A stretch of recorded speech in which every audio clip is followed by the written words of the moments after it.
Assalamualaikum warahmatullahi wabarakatuh. Halo semuanya, perkenalkan nama aku Azril Akbar dengan NIM B1A125057 dari Fakultas Hukum dengan program studi ilmu hukum akan mempresentasikan tentang demokrasi dan pendidikan demokrasi dengan dosen pengampu Bapak Budi Ardianto SH MH.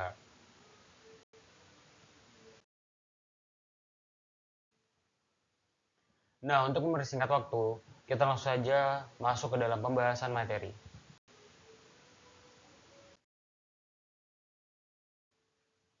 Nah, latar belakang demokrasi. Demokrasi Indonesia berkembang dari tradisi musyawarah di desa seperti rembuk desa, musyawarah nagari, dan lembaga adat lainnya. Para pendiri bangsa kemudian merumuskan demokrasi Indonesia berdasarkan nilai-nilai Pancasila, terutama musyawarah, keadilan, dan kedaulatan rakyat. Perjalanan demokrasi Indonesia mengalami pasang surut, mulai dari demokrasi liberal, terpimpin, orde baru, hingga reformasi. Saat ini, demokrasi Indonesia terus diperkuat melalui pemilu langsung, sistem perwakilan, otonomi daerah, dan lembaga negara yang demokratis. Penguatan demokrasi memerlukan budaya politik yang dewasa, pendidikan demokrasi, dan partisipasi aktif dari masyarakat.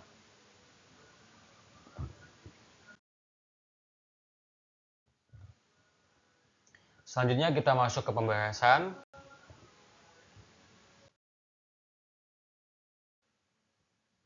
Nah, di pembahasan kali ini kita harus mengetahui dulu tuh apa pengertian dari demokrasi itu sendiri.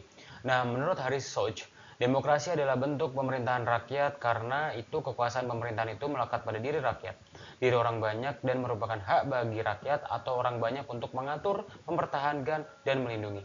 Dan yang kedua ada menurut Abraham Lincoln pada tahun 1863 di mana demokrasi menurutnya adalah pemerintahan dari rakyat, oleh rakyat, dan untuk rakyat. Government of the people, by the people, and for the people.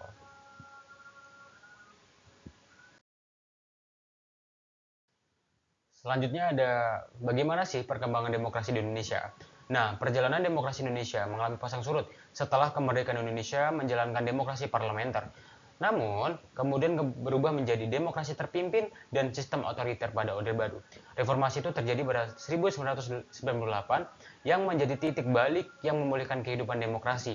Sejak itu, pemilu berlangsung lebih bebas, kebebasan berpendapat meningkat, dan partisipasi masyarakat lebih luas.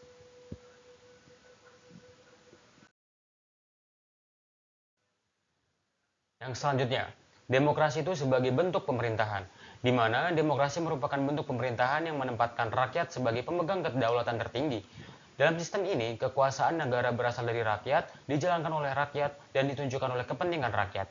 Rakyat berhak berpartisipasi dalam proses pengambilan keputusan, baik secara langsung maupun melalui wakil-wakil yang dipilih melalui pemilihan umum yang jujur dan adil.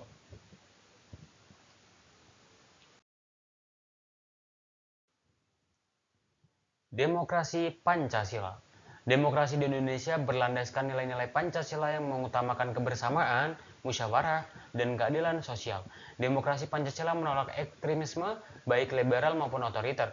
Sistem ini menyeimbangkan antara kebebasan individu dan kepentingan bersama, sehingga sesuai dengan karakter bangsa yang majemuk.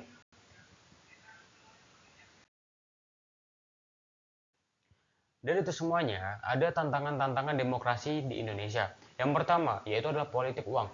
Politik uang masih rentan menjadi tantangan serius dalam demokrasi di Indonesia saat ini, karena mempengaruhi pemilihan rakyat dan menurunkan kualitas kepemimpinan yang terpilih. Yang kedua ada rendahnya literasi politik masyarakat, yang menyebabkan partisipasi yang kurang kritis dan mudah terpengaruh informasi yang salah, sehingga melemahkan proses demokrasi.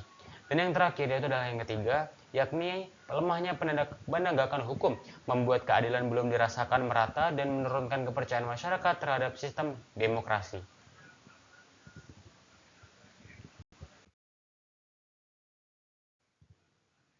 Dari itu semuanya, ada pentingnya pendidikan demokrasi.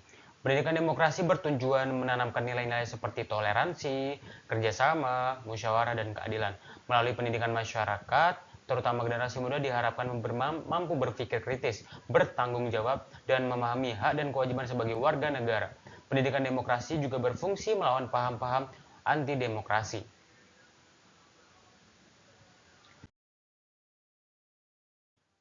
Yang selanjutnya itu ada landasan sistem politik di Indonesia. Nah, itu ada tiga. Yang pertama ada Pancasila. Pancasila itu sebagai dasar negara yang menjadi landasan nilai dalam pelaksanaan demokrasi di Indonesia saat ini. Yang kedua, ada Undang-Undang Negara Republik Indonesia pada tahun 1945, yakni sebagai landasan konstitusional yang menegaskan kedaulatan berada di tangan rakyat. Dan yang terakhir itu adalah pemilihan umum sebagai sarana pemilihan umum dengan partisipasi masyarakat dalam sistem politik saat ini.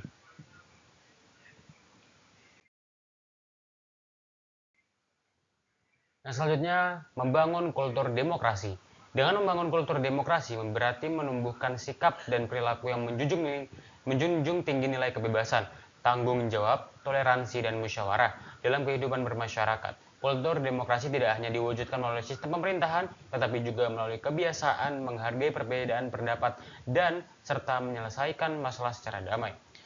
Kultur demokrasi dapat membangun melalui pendidikan, keteladanan, kepemimpinan, dan partisipasi aktif masyarakat. Dengan membiasakan sikap jujur, adil, serta taat hukum, demokrasi tidak hanya berjalan secara formal, tetapi juga hidup dalam keseharian warga negara.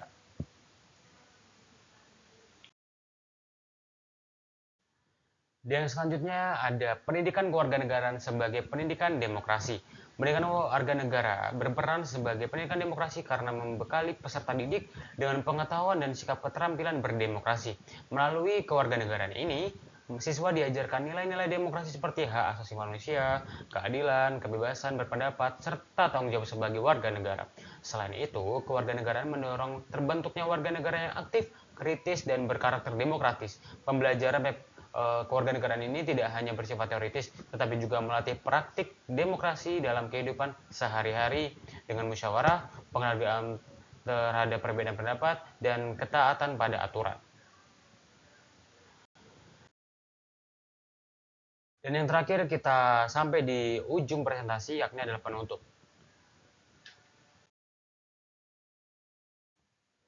Baik, kesimpulan dari materi saya kali ini yakni adalah demokrasi merupakan sistem terbaik untuk mengatur kehidupan negara yang majemuk seperti Indonesia. Perkembangannya menunjukkan kemajuan tetapi tetap menghadapi berbagai tantangan.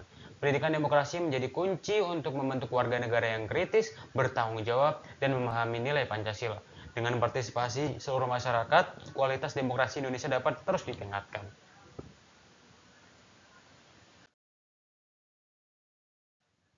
Baik, sekian terima kasih. Itulah tadi presentasi dari saya dan mohon maaf jika ada kesalahan dalam pengucapan kata ataupun kesalahan penulisan kata dalam PPT yang telah saya tampilkan. Kurang lebihnya saya mohon maaf. Saya akhiri billahi taufiq wal hidayah. Wassalamualaikum warahmatullahi wabarakatuh.